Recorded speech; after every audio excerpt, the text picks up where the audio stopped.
Let's talk about the UGC creator burnout. It's a real thing. I think especially for mature creators like myself, because if you are new here, I'm 45 and I'm a UGC creator. I've been doing it for a year, and I have 2 kids, and a lot of the mature creators that are entering the UGC space, they have kids. So protecting your time is extremely important for someone like that. If you are a mature creator, if you are a mom, this really applies to anyone, but especially to the older creators and the mom creators. I'm at the park and my kids are playing on the playground. Today's actually a first day after this crazy run, like a 2-week run of non-stop filming. And you know, that's one thing about UGC, about making content for brands. Just like any other business in entrepreneurship, it just kind of like comes and goes in waves. When you are producing, when you are filming and editing and you know, working on jobs, you don't have as much time to do reach outs and to acquire new work, even if the work comes to you, right? Because as you will learn that as you progress in your UGC journey and you post your examples videos, brands will start reaching out to you more and more, and it will kind of like become a daily thing to check your inbounds, see what are scams and what are the real thing, and to kind of deal with that. But when you get busy, when you're working on gigs, you don't have as much time to even like respond to inbounds, to deal with that influx or acquiring of new work. And then when you finish some work, then you kind of dive more into that, and that's why it's always a roller coaster. I've done different businesses before, and it was always the same thing. If you really think about it, even the creator business is basically a sales. And I've been in sales for almost 20 years, one way or other. I sold real estate, I was in network marketing. Creator business is really sales. You are selling your skills, and so you still have to do the reach outs. You have to acquire the work, deal with all of that, even if the work comes to you, and then you have to actually perform the work. There's like 2 areas, right? You have 2 areas. There's like where you acquire the work and where you actually do the work. And you can actually delegate in both areas, meaning of course you're the creator, you will be the one coming up with the concepts for the content and stuff like that, writing scripts.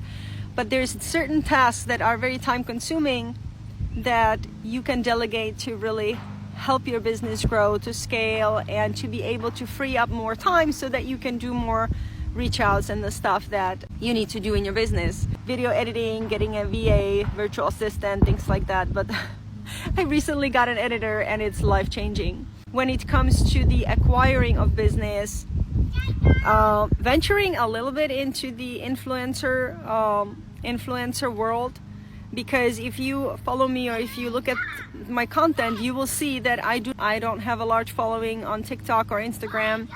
I had barely any following when I started, and I acquired paid work in UGC almost immediately. I'm a big believer that you don't need to have a following in order to start in UGC and to be hired by brands to make content and to get paid. Not just gifted work, but to actually get paid. But you will see that as you progress through your journey and you work more and you post your samples, that you will kind of become a little bit of an influencer, because number one, the brands that you work with will ask for different services such as sponsored posts, such as whitelisting and things like that that are normally associated with influencers. As you have more success and kind of meet your income goals, you will be able to post more about the things that you actually enjoy and kind of show more your personality and things like that, which ultimately transforms in building your personal brand, stepping a little bit into the influencer world, which is not a bad thing. I mean, it's a good thing, because that is, again, ultimately on the other side when it comes to acquiring new work. that's what's going to help you, right? Because you will be getting more inbounds, you will be getting more legitimate inbounds, not just like a scammy messages for gifted collaborations and cheapo jobs from Amazon sellers that are not willing to pay your rates. You will be able to get quality, well-paid work from your social media presence. But it is so important to protect your peace and to be able to delegate and to like help yourself, so that you can still be there for your family and you can not be overwhelmed. Because I think that like 80% of creators quit because of this very thing. Like they can't handle the roller coaster. Anyone that tells you that like being a UGC creator is just like fun and games and free products and ton of money, they're lying. It's a lot of work. There's so much associated with being a UGC creator.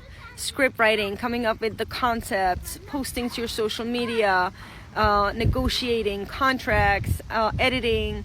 I mean, there is so much, right? And if anyone makes it look on Instagram or somewhere like it's just fun and games and it's easy, it's not easy. It's a lot of work and it's a lot of skills that you need to acquire. But the good news is that it doesn't matter whether you just got out of high school or if you are a 45-year-old mom of 2 with no following. You're literally on an even playing field. You can learn the skills. They're not difficult. They're simple, but you still need to learn them. And then you just need to get started and go through with it. And you can succeed with being a paid and well-paid creator in the UGC space. There's apps, there is Fiverr, there's Upwork, there is Inbounds. There is just so many ways that you can get work. But I'll end this with one more advice or thing that I have learned in this past year being a UGC creator. Try to find the few things that really resonates with you, whether it's being a Fiverr creator and building your presence on Fiverr and getting your ratings and becoming a top seller on Fiverr, or whether it's a creator that gets work from different UGC apps, or whether it's just personal reach outs on Instagram or on TikTok, reaching out to brands directly. Whatever you find, just pick 2 or 3 sources of work and really focus on those. For somebody, it will be just building their personal brand so that all they get work from is inbounds, quality inbounds. That's cool too. But just like pick 2 or 3 avenues where you're gonna get your work from and just focus and work hard on those. Because the number one mistake I have made is that I have spread myself too thin. I wanted to be everywhere. TikTok shop, Fiverr, Upwork, all the UGC apps, reaching out. I mean, any way to get work, I was there. That's how burnout happens. And I am learning slowly but surely of doing it differently and focusing on just few things that I do well and that bring me the most money. So I hope that this has helped you. If you are new here, if you're a mature creator, hey, if you're a mom or someone over 40 like me and you are thinking whether becoming a paid creator, becoming a UGC creator could be for you, then follow my account and just watch some of my videos, get inspired and reach out with any questions, because this has been quite of a ride and I am trying to encourage other women over 40 to make money with content because it is absolutely possible. So I'll see you around.